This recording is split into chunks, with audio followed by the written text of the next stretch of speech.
Hi, my name is David Warner Mathisen, and this is the fourth video in the series of Seeing the Star Myths. And in this video, we're going to be looking at the constellations of Cygnus, the swan, Aquila, the eagle, and Delphinus, the dolphin. Now, previous videos in this series, so this is the fourth, so there's been 3 previous videos, and I would highly recommend watching those prior to watching this one, or at least watching the first one that introduces the series prior to watching this one. Then after that you can kind of watch the rest in whatever order that you want, but they do kind of follow a logical progression through the sky using constellations that are near one another or that I use to find nearby constellations. So I'm going to put the links to all of those up here. I'm going to try and put all the links up here one at a time. So here's the first one, the first video in the series, which talked about why it's so important to be able to envision the constellations and why so many of us, not really through any fault of our own, would not be able to envision the constellations. If someone asked you, hey, can you please sketch the outline of Sagittarius or Capricorn or Hercules, the majority of people would have a difficult time doing that. So the first video discussed that topic and how to remedy that, and then looked at the constellations of Scorpio and Ophiuchus primarily. Then the second video in the series looked at the constellation of Hercules and the nearby Northern Crown, also known as Corona Borealis. Then the third video in the series looked at Sagittarius and the Southern Crown, or Corona Australis. So Sagittarius primarily, as well as the Southern Crown and the nearby constellation of Era the Altar, which is also pretty far south. It's south of the Southern Crown. Pretty far south, especially for those of us in the Northern Hemisphere. And now in this, the fourth video of the series, we're going to be looking at some extremely mythologically important constellations in the night sky. As I said, the constellations, the 2 great birds of the Milky Way. They're important because they're big and beautiful and distinctive constellations. They're important because they're mighty birds, and we see a lot of characters in myth that are interacting with birds or that take on the form of birds that relate to these 2 great birds. And they're important because they're in the Milky Way. They're important for a lot of reasons. And it's also a good time to talk about these constellations as I'm making this video at the end of August 2018, because in the summer and early fall is a terrific time to see these constellations. When I say summer, I mean summer for those of us in the Northern Hemisphere. But these months of the year, no matter where you are, July and August, which is summer and early fall for the Northern Hemisphere, is the best time to see these great birds of the Milky Way, Cygnus the swan and Aquila the eagle, and in between them the beautiful constellation of Delphinus the dolphin, which is also one of my favorites and has some mythological importance as well.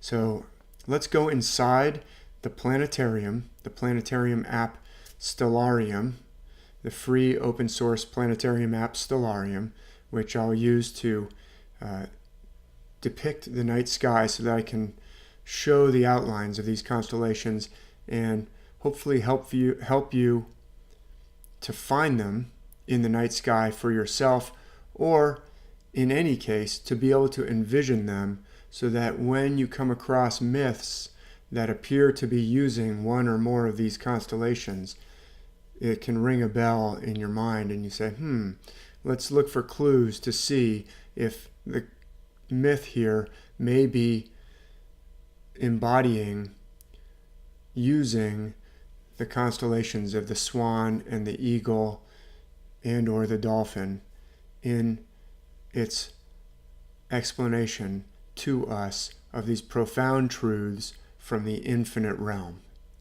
So as we go into the planetarium, we go into the infinite realm of the heavens, and here we have the stars of the night sky. Okay, here we are inside of Stellarium, and I am going to turn off the labels on the stars. And I'm also going to dial up the Milky Way brightness just a little bit, because these constellations that we're looking at will be relative to the Milky Way. It's helpful to find them in the Milky Way, or also by finding these constellations, then you know where the Milky Way is if you are a little unsure or if there's a lot of light pollution in your area. So let's also go to star lore here, and we'll use the HA-ray system of outlining, and I'm going to dial up the thickness of the lines a little bit so that we can see the outlines of these constellations. That will help you to find them out in the night sky where there are no outlines. So we'll talk about the outlines and then how to find those outlines in the sky yourself using the stars. Notice that I'm facing towards the south. I'm in the northern hemisphere, and I have the date and time here of today's date when I'm recording this on August 25th, 2018. And now I'm going to advance the time to get towards nighttime. You can see I've got the sun moving across the sky, so we have to get to nighttime. And now you can see the brightest and thickest and most distinctive, glorious part of the Milky Way is in view during these months of the year. These are the summer months of the year for the northern hemisphere, and as we've already talked about, this brightest part of the Milky Way is in between the outlines of Scorpio and Sagittarius over here. Sagittarius, there's a southern crown. Let's bring in the outlines of the constellations. And we've already talked about some of these constellations. So above these constellations, in the band of the Milky Way, is where we will find the two great birds of the Milky Way looking up into the sky. And these are the constellations we'll be focusing on tonight.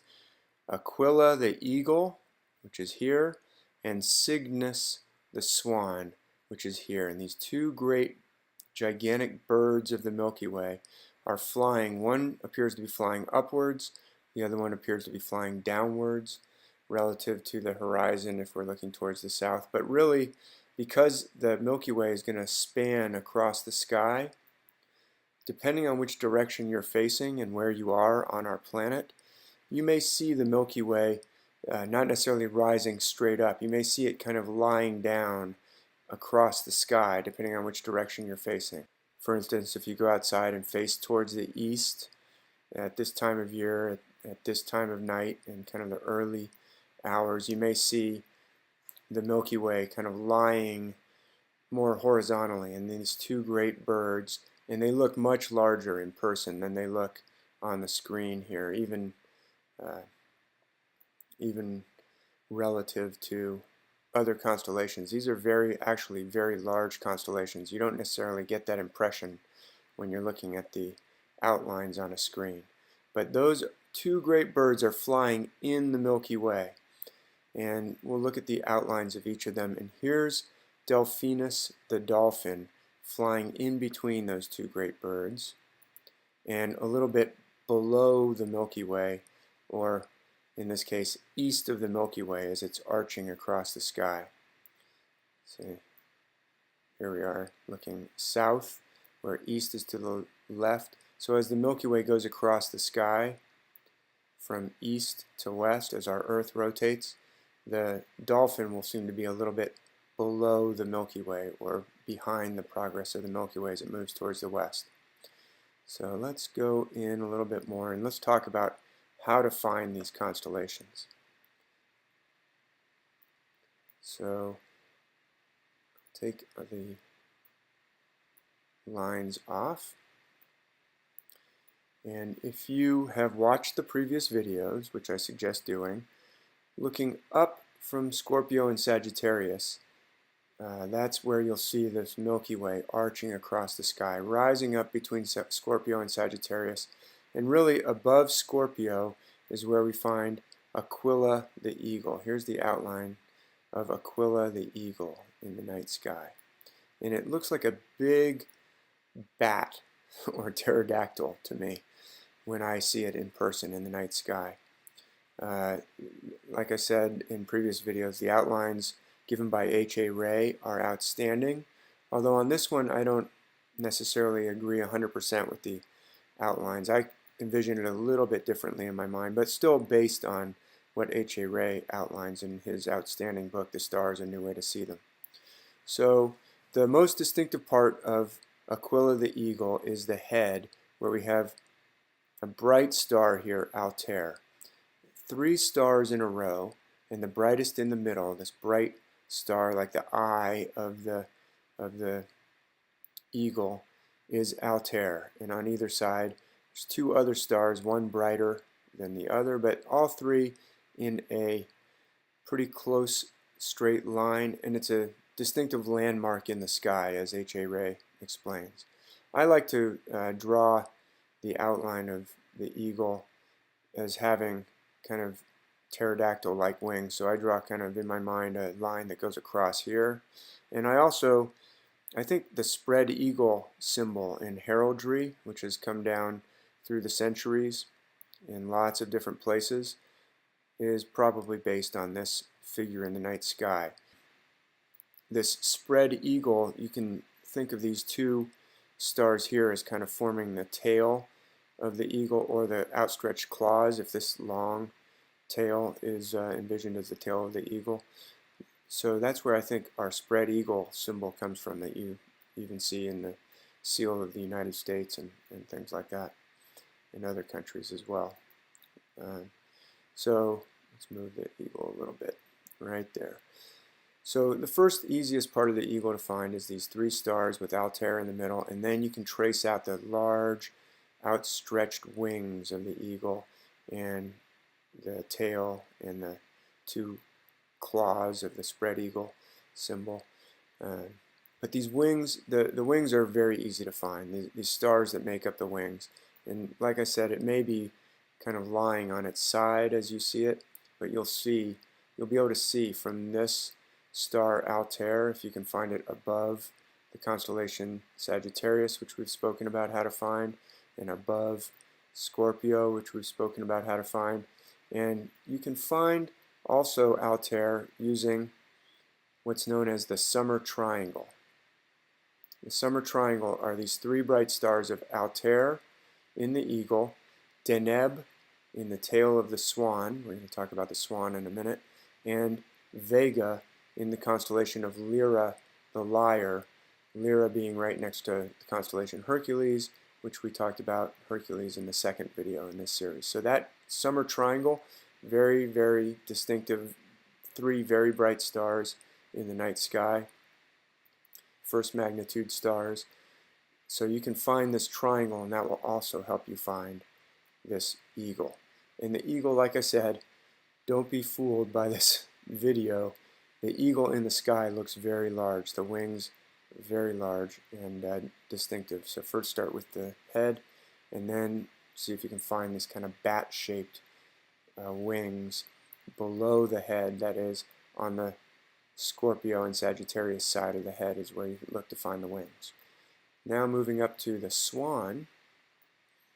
So the constellation of Cygnus the swan. We still have in the English language the word cygnet is a young swan. You may remember that from E.B. White's classic book, The Trumpet of the Swan. Same author who wrote Charlotte's Web wrote The Trumpet of the Swan. And a young swan is a cygnet, and this constellation is Cygnus, the Latin word for a swan. And if we turn the lines off, the outlines off, the most distinctive part of the swan are these very bright stars that form kind of the 2 triangular wings of the great swan. And once again, this triangular 2 triangles are very large in the night sky, and they're right in the Milky Way. And then here's the long outstretched neck. Deneb, the brightest star in the swan, is at the tail of those two great wings, and then there are some stars outlying that make the wings even larger. So you can envision the wings as going, the wingtips, the feathers, the pinion feathers of these great wings as being even further outstretched from these two triangles. But really these two triangles are what I look for to find the rest of the outline of the swan.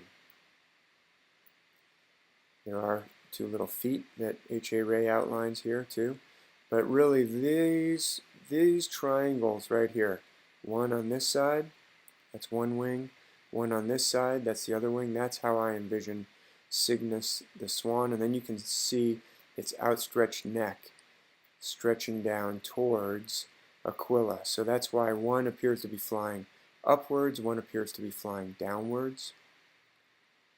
And of the two, I would say that Cygnus the swan is easier to make out, a little bit easier because of the brightness of these two triangles.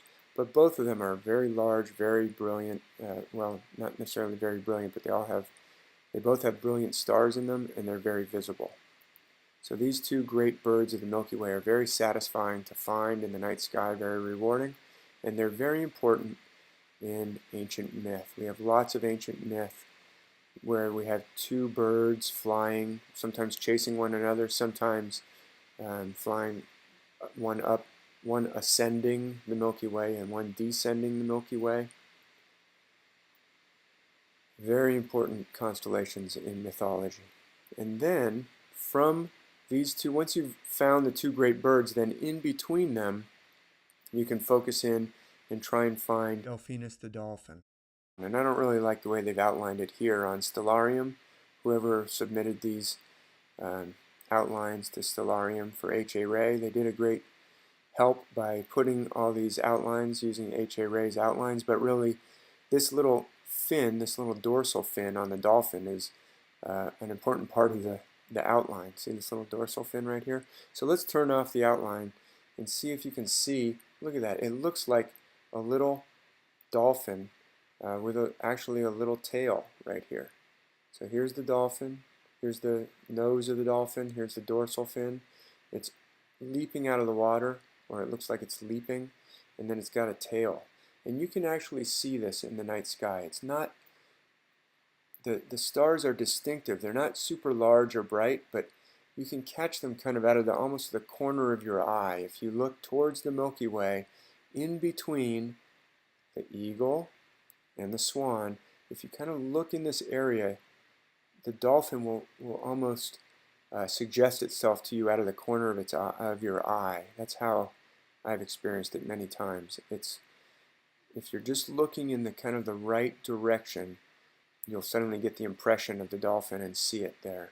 It's a beautiful little constellation, really one of my favorites to find, and this is a great time of year to find the dolphin. And of course we have ancient myth where dolphins play an important role, such as in the myth episodes surrounding the life of the god Dionysus, very important god Dionysus, but also in myths around the world. Sometimes Delphinus the dolphin will play a different type of a watery creature, such as a salmon.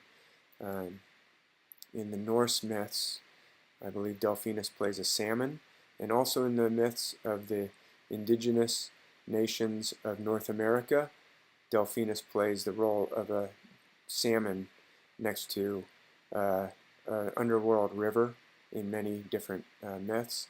So this is an important region of the sky, of course, because we have this glorious Milky Way right here. So these are going to be important constellations because they're near or in the Milky Way, and they're going to play a role in a lot of important ancient myths. So it's very rewarding to find them in the night sky, but also mythologically rewarding, because knowing these constellations will help you to understand the ancient star myths of the world and hear their message in the language that they're actually speaking, which is the language of the stars.